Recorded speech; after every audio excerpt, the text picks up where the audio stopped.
What's the most denial you've ever seen someone in? Hope this applies, but I volunteer as an emergency care. This one shift we got a call about a pungent smell coming from an elderly couple's apartment. Dispatch assumed it was a gas leak, and the protocol for handling such cases states there has to be an emergency care team on scene, ergo us, the paramedics. We show up at the address and follow the stench into a small rundown apartment. The door is cracked open, so we walk in. An alarmed geriatric welcomes us. He claims all is in order and politely shows us towards the exit. Alas, as we turn to leave, I catch a whiff of the most vile and putrid stench to have ever existed. One to make an anosmiac tear up. It takes all my zen not to go into a feat of projectile vomit. At this point we are all gagging, so it's clear that we've come to the right place. The head paramedic quickly tracks the scent to the bedroom. Inside, strewn on the bed, is a badly decayed body of woman lying in a puddle of brown fluid. Very gruesome.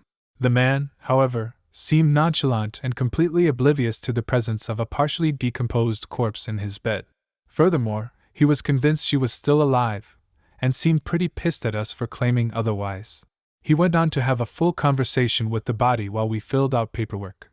A pathologist in the morgue of a hospital we frequent later told us the deceased lady's husband had S3 Alzheimer's disease. He was suffering from anosognosia, refusing to believe he was ill, and that his wife was dead. It was a sad day. My grandmother, Dad's mom, insisted that my sister was conceived out of wedlock and that Mom was pregnant at the wedding, because my mom was a Catholic whore. My parents were married in 1973. My sister was born in 1978. Any time a parent is interviewed by the media after their child commits a terrible crime. Well, my grandmother, who is a raging alcoholic, told me that if you mix cranberry with vodka it isn't considered alcoholic anymore. It's juice. Wine wasn't alcoholic either because it was made from grapes. I have a friend who is in a relationship with a guy for 8 months that no one has ever met. We haven't met him because he's so busy, and they only hang out at night. She thinks this is her boyfriend. We think he's married. Pediatric intensive care unit nurse here. We have had a patient on our unit for what is almost a year now. The patient has had multiple codes, and unfortunately now has seemingly no coordinated thoughts or movements. The patient still opens his eyes, blinks and yawns, but there is no purpose behind these activities. The parents are in severe denial and that letting their child peacefully go would be the best option. The patient has zero chance of ever leaving our intensive care unit, as the patient wouldn't be able to survive in any other setting. I overheard the social worker the other day mention that the cost of the patient's stay in the hospital is in excess of $50 million. Mom and dad and uninsured. The patient just lays in bed getting fed through a tube, and has the ventilator do all the breathing for them. Mom and dad are incredibly controlling and don't think we are doing enough to take care of their vegetable child. They spend their time placing pillows under every portion of their child's body.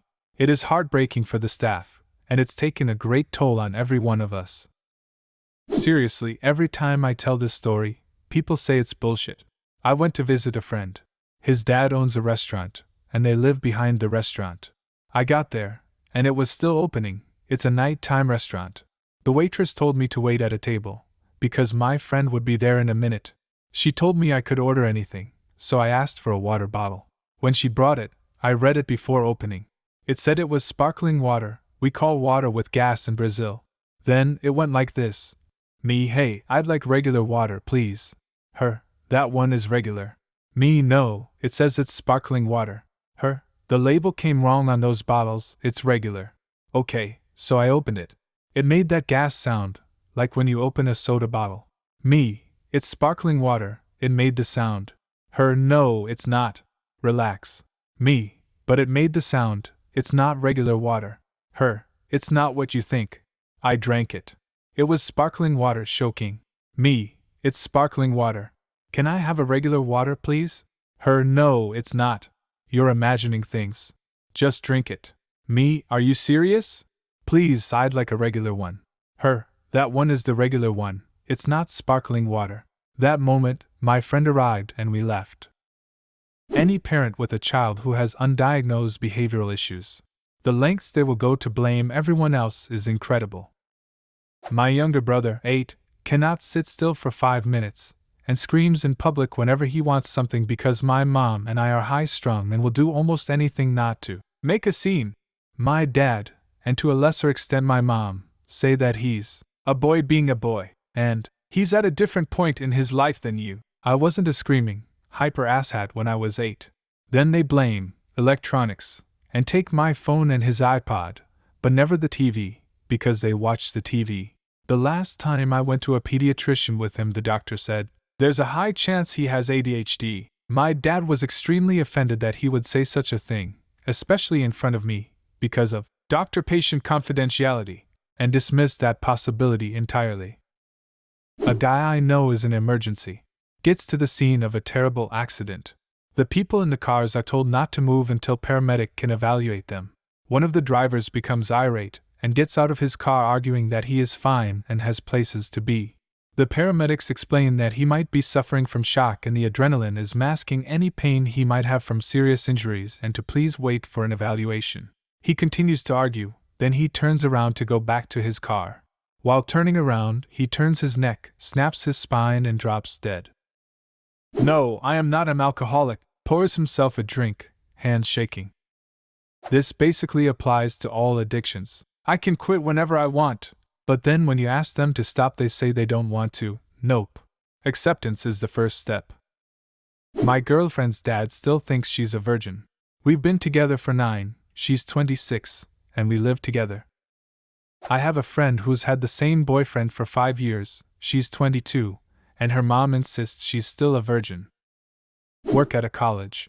We kept getting angry letter from a dad of a student saying his daughter told him that we refused to issue tuition receipts he needed for his income tax. We told him she dropped out part way through first semester, and we had not seen her since. He assured us she had completed almost all the coursework and had even done 2 placements. He refused to believe what we told him and got angrier and angrier. Finally, the dean told him he refused to discuss the situation with the dad over the phone but would meet with them anytime as long as the dad showed up with the daughter. Dad then told us that the daughter refused as we had been abusive to her, and she was afraid for her safety.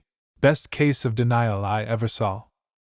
My grandmother is a very old-school Christian, and one of her lifelong friends has been living with another woman for over 30 years, and hasn't dated a man ever. She gets incredibly upset if you say that her friend is a lesbian. She will walk away and say nothing. My very Catholic grandparents refuse to believe my uncle, the youngest of their 6 kids, is gay. He is an extremely successful attorney that relocated to London from the US. They still insist his partner of 22 years is just his roommate, despite showing off professional-style pictures of them in white robes and wedding rings. We all know, and he's not even trying to hide it anymore. But my grandparents still won't admit they have a gay son. A girl I was friends with in high school denied being pregnant for her entire pregnancy. Even after she had the baby, she posted to Facebook saying she received the biggest surprise of her life. She was a thin girl. She was noticeably pregnant.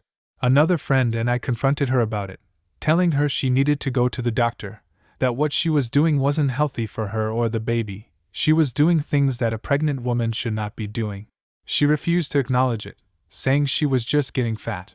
Luckily, the baby was completely healthy, but we are no longer friends because of that situation. What's the most denial you've ever seen someone in? Leave a comment and subscribe to the channel if you want to see more videos like this one.